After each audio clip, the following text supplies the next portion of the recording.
So today I'm going to be talking about setbacks and how, a setback isn't a loss. It's not something that's going to, completely wipe you out.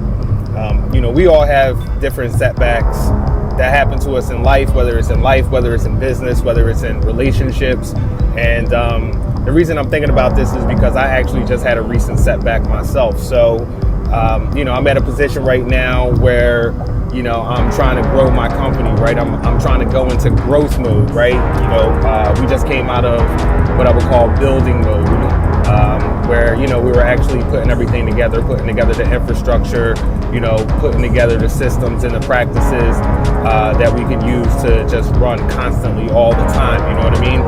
And that's the mode that I was just in for the last couple of months, and I had hit some setbacks that actually put me into that mode. And one of the setbacks was, I lost like half of my clients, right? Like I lost half of my clients and half of my income. Actually, it was more than half of my income. So that was like a major hit. That was a major setback. So that was like major setback number one. You always have these little hiccups or these, interesting wrinkles along the way, but that right there was setback number one. So I had lost my clients, I had lost half my income, and I was feeling pretty like damn.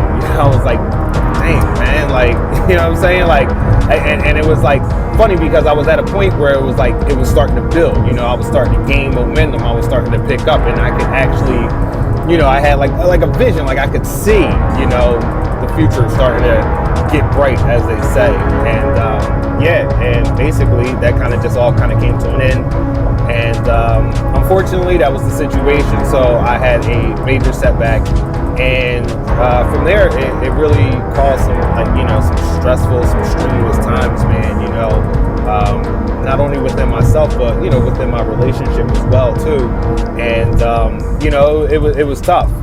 But that setback, actually forced me to step back, kind of look at my business and see what I was doing, and see what I was, what people were really paying me for, all of my best clients, and even though that was a setback and it was a major setback, I always say like the one part I try to be grateful for is that, they were bad clients anyway. They weren't paying on time the way they were supposed to. It was just like, I don't know, you had to chase them down to, so they were bad clients. So I lost them. It was unfortunate when I lost them because I lost a good chunk of income, but it was also a blessing in disguise too, because by losing them, I was able to look at the good clients that I had and focus on what I was doing for them, and then start to do more of that.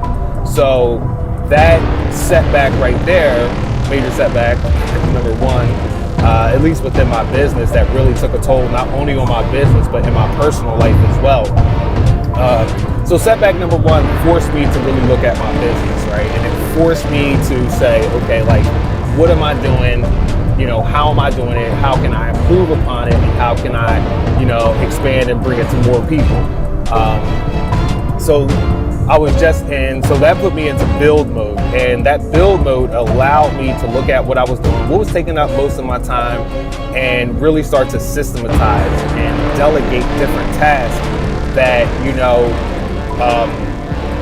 I could do them, but my time would be better spent doing other things, right? Because we were we were just in the build mode. So I'm trying to fine tune the process, make it as smooth and as quick and repeatable as possible, because the more repeatable it is, or duplicatable it is, the more you can scale it. So that's where we're at. We're in build mode. And, it was like everything was like starting to fall into place, right? Once again, here we go. This is leading up to setback number two. So once again, the system was put into place, right? It was like, okay, the system was clicking, we're still fine tuning it as we go, but we got basically the prototype, right? So we have the prototype. Now we can say, okay, let's go take this prototype and offer it out. Let's go build it. Let's go scale it. And, for me, I do video and photography. So when I say prototype, I mean, the product that, we're moving, our strategy, our package, right? But we had the prototype, and that's everything from the front end to the back end, right? From not only, going out and doing a job, but getting that customer acquisition to customer fulfillment, right? That's the prototype we're talking about.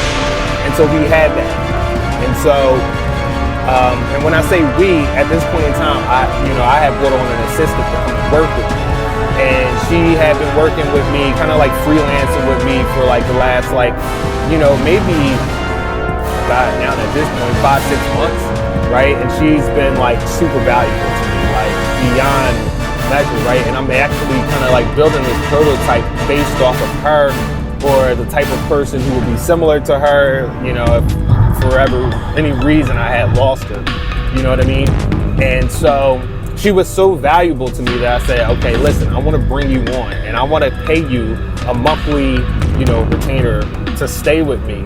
And I'm going to teach you some more things. I'm going to teach you how to do some different type of work. I'm going to bring you on to some of the bigger projects that I'm working on. She was exposed to a lot of my clients, and she was helping me with that. So she knew the vision, what we were going for, what we were trying to accomplish. And now I was just bringing her into more, in different parts of the business.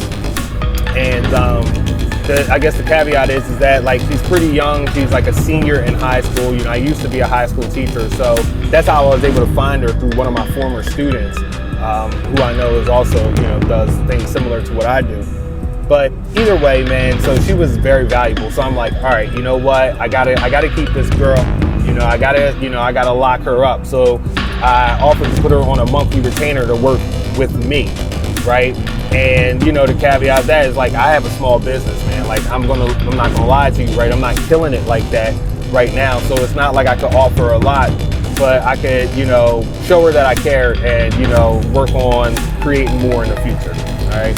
But I just wanted her to, be around. She was so valuable that like I wanted her to be around. I had created the system so that way, she could still go and get a part-time job, and this wouldn't take up all of her time, but she would have time to get things done, and she could do them on her own remotely whenever.